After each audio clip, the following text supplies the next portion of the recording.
There we go. Good morning. Happy Monday. I have my coffee, per usual. And this morning, I wanted to talk about meal planning and my method to my madness. Hopefully answer a few questions, just kind of outline how I meal plan, what I've learned over the years, how I've adjusted, and give some examples of kind of what I did last week and what my plan is this week, and start there. So hopefully this will be a little bit short and a little bit sweet. So the thing that I start off with meal planning. Also, I should preface, it is Monday morning. I typically meal plan on Thursday or Friday so that I know what I'm doing over the weekend, because I'm also planning lunches for myself and lunches for Angel. This week is a little different.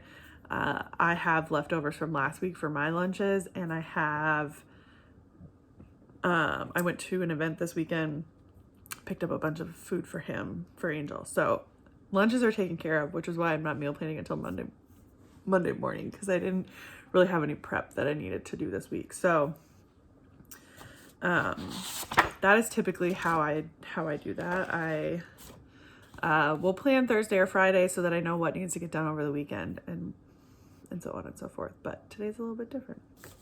So I've been meal planning and meal prepping for a really long time, and I've gone through various different phases. I started with just planning my weeks and what I was going to make. I love to cook, and so it's fun for me to look through cookbooks or Pinterest or other places and look for recipe ideas, or just meal ideas in general, and go from there. Unfortunately, the way I was doing it many years ago was wasting me a lot of time, a lot of money, and a lot of food, because I wasn't looking at what I already had on hand. I wasn't looking at what leftovers I had in the fridge, and I wasn't being efficient with what I was making. So I was making a lot of brand new stuff every week. I was spending way too much money on food, and a lot of food was getting thrown out because it wasn't getting eaten as leftovers, or it wasn't getting used in time, things like that. So I definitely think planning is a great place to just start with there. Like, what are you going to eat this week, and not worry about so many of the specifics and things like that, or some of the other things that I think about now. But this is where I have evolved to like I'm a Pokemon or something. So in my bullet journal, I keep a list of my food inventory. So this is everything that I have on hand in the pantry and the upstairs freezer and the downstairs freezer. We do, or we started doing this year, which was a long-term goal of mine, was to get to a place where I would do, like a big Costco haul of staples, shelf stable stuff, dry goods, all that jazz, once every few months, and then supplement that stuff with stuff out of the garden or running to the store each week. So blanket statement that I recognize the sheer privilege that I have, and that my partner and I have, to be able to do that, and that's not a possibility for everybody, because for a long time it wasn't for us. So I recognize that. This is in no way me saying that the only way to meal plan or the best way to meal plan is to do it that way. That is just how we do it now. And that's really only something I started doing this year. So work with what you got. And for not, that won't work for everyone for a myriad of reasons. Maybe you don't have room to store the stuff. Maybe you don't have money to do that, whatever it is. I think that creating a list of what you have on hand can be really helpful regardless, even if it's a tiny little list, because especially for us, right, there's 3 different locations.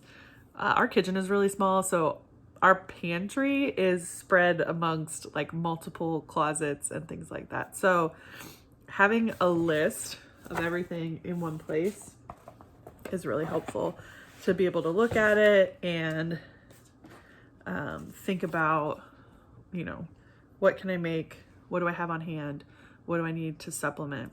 Things like that. So I start with my list. I usually write this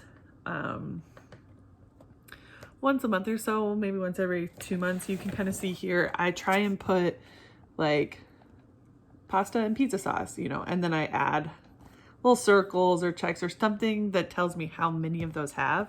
So as I use them, I can go through and kind of check them off. So last week I actually used one of the cans of kidney beans, so I'm going to mark that off. And so now I know that I only have 1 can of kidney beans left. So that's how I save myself from having to write this list all of the time.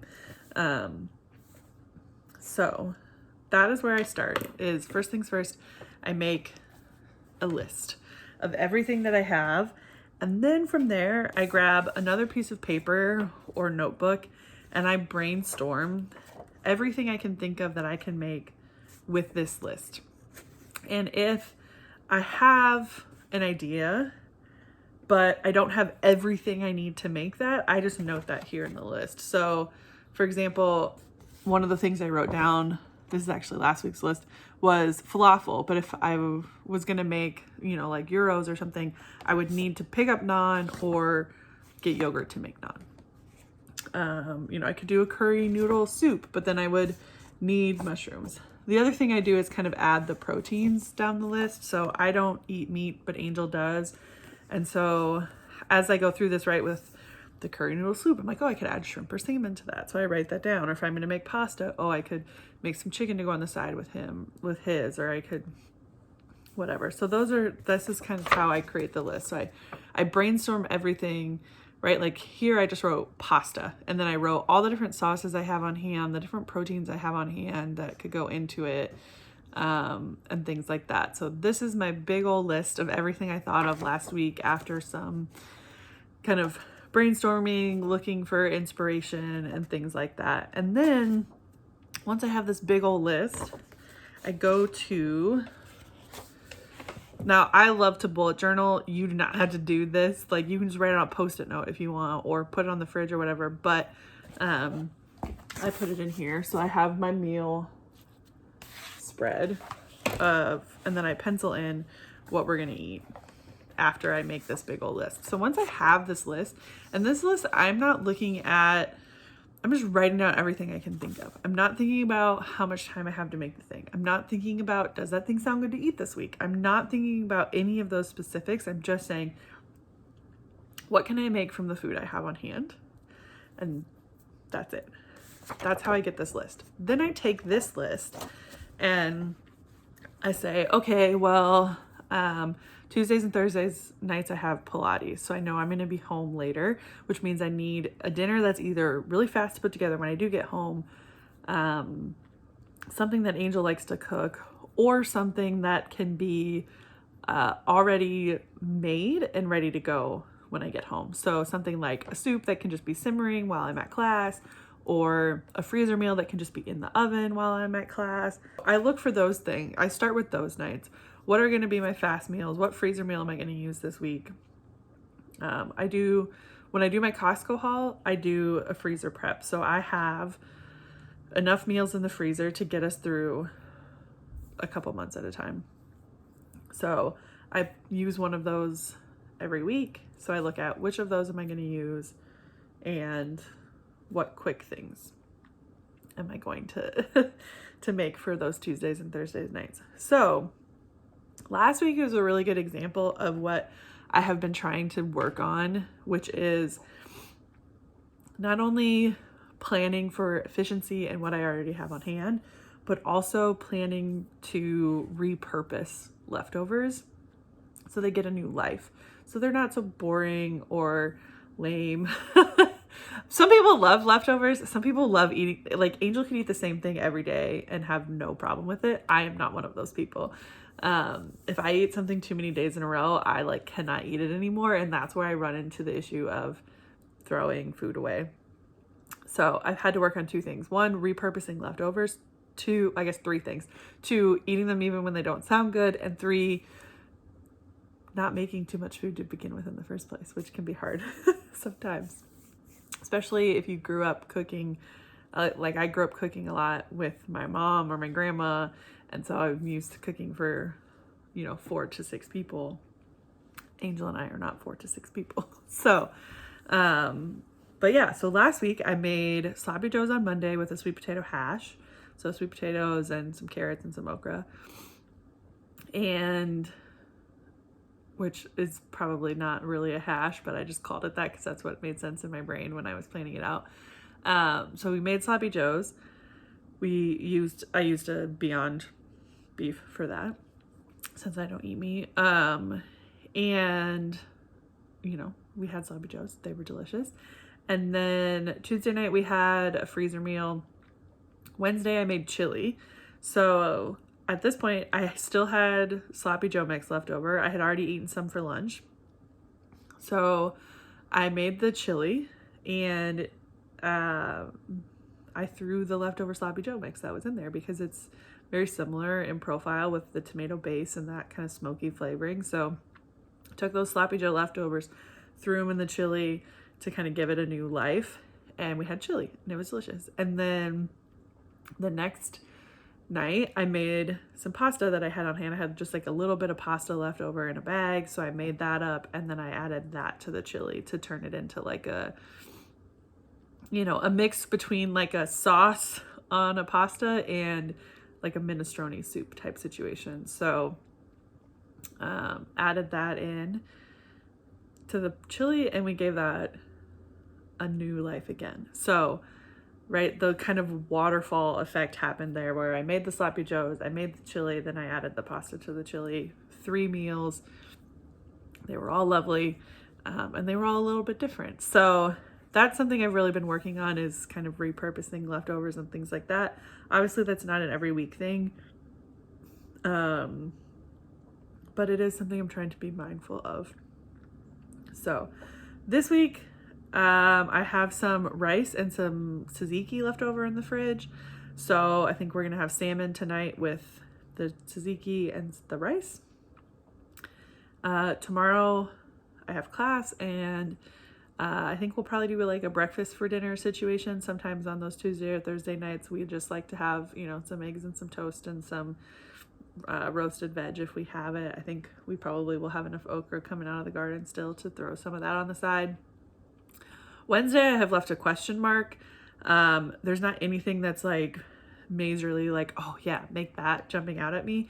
And sometimes I just like to leave a day of mystery to allow for, something to come up, me to start craving something to change. Maybe halfway through today, I think of something else to have for dinner tonight. So we shift everything around. So sometimes I plan all 5 days, sometimes I don't. And this week I'm not. I'm just gonna wait to see what happens. See what happens with some of the food that's in the fridge, and whatnot, because I do still have some leftovers from last week for my lunches. So based on what I end up eating for lunch, we might be able to use some of those for dinner as well, whatnot. And then Thursday we're gonna have lasagna from the freezer. And Friday we will probably have leftover lasagna from the freezer. So that is kind of, 2 different examples of 2 different weeks. One where, something really waterfalled into other things nicely, and one week where they didn't, but I'm planning more meals that won't give us leftovers, right? So I'm using leftover rice that we already have, and I'm only going to make 2 pieces of salmon, so there won't be anything left over from that. And same with the breakfast. I don't need to, I can make exactly as many eggs as we're going to eat and not have any leftovers from that as well. So that's my process. That's what I go through, and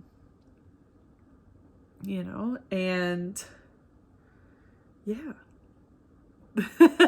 Shop your pantries, y'all. It's the best place to start. Sometimes it's less fun, but it's the best place to start. So that's how I do it. Write down everything you have on hand right now. You could also, sometimes I do include a fridge section. just so I can remember, like, oh yeah, I have those things and that, whatnot. Write your brainstorm list. And this is, right, like, think of this like brainstorming used in school. Like, no idea is a bad idea. Just put it down. Utilize cookbooks if you have them, if you like them, Pinterest, Instagram, anything like that. I highly recommend the Budget Eats series from Delish with June if you need some inspiration or even just exposure to that type of cooking where you're cooking with what you have on hand and repurposing leftovers. June does a really great job of that and makes some really creative and really wild things. So even if you're not so worried about the budget side of things, I think from a food waste perspective, utilizing our leftovers is really helpful. And then create your plan and then go about the week. So that is how I plan. If I was prepping now, so like last week I pre-prepped the sweet potatoes so they were ready to go. I have soup mixes where I dehydrated like onions, carrots, celery. And so I obviously use that for the chili and things like that. So, but this week I'm not prepping anything because the lunches are already taken care of. But if I was, I would look at, things like if I'm going to make braised chicken for Angel for lunch, that's something that needs to go in the oven for 3 hours, which means other things I'm prepping probably shouldn't need to go in the oven because the oven's going to be in use for a while. And things like that. So then when I get to the prepping point, I'm looking at also kind of what things will make for an efficient prep, what things can go in the oven while I'm doing other things and things like that. But that I think is probably another video. So let me know if you're interested in seeing how I plan. I take my planning and I turn it into prepping. And if you're curious about how I plan for our Costco trips, or any other questions that you have about meal planning that I can maybe answer for you or give you some resources, please let me know. It has been really helpful for us financially and for my own sanity. And I really enjoy the process of meal planning and prepping and carrying it all the way through to cooking and eating. So let me know what questions you have in the comments below. If you're curious about any more videos of this kind. And yeah, I hope you all have a lovely week and we will see you later.